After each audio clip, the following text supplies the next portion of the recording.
Peace and blessings to all human families of the planet Earth. Happy Monday. Um, I just wanted to talk to you about love, man. You know, a wise man once described to me, he gave me my definition of love when I was younger. He said, love is the mutual caring for each other's mental and spiritual well-being and physical well-being. And I kind of like that. You know what I'm saying?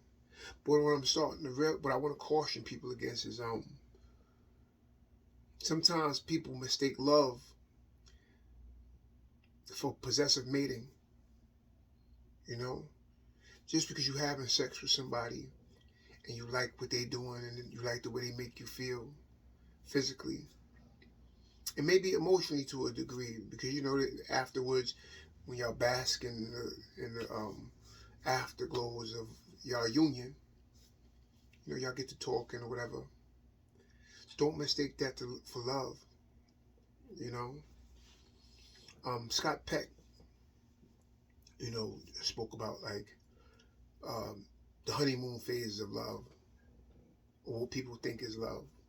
He spoke about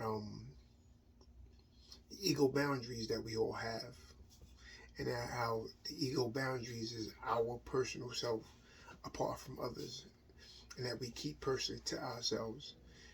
And we're saying, and the book by Scott Peck is called The Road Less Traveled. Great book, excellent book. God bless the dead,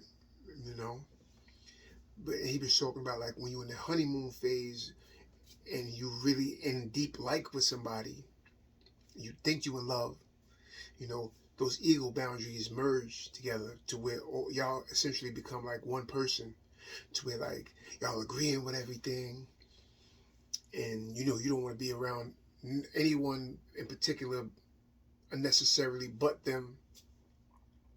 But then as love goes on, as time goes on, we start to redevelop our ego boundaries. You may have interests, she or he may have separate interests from you. And what he said was something really, really deep. He said, sometimes when the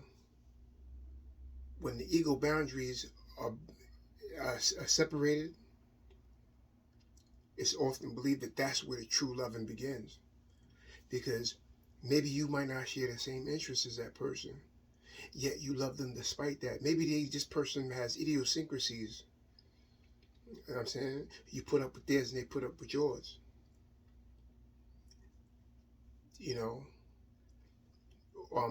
Even further, maybe there's things that you don't want to do, but you do it for that person anyway, because you want to see them happy. So his premise of that may be where the true loving begins. So be mindful of that. You know what I'm saying? Just because somebody makes you feel good physically doesn't mean that that's love.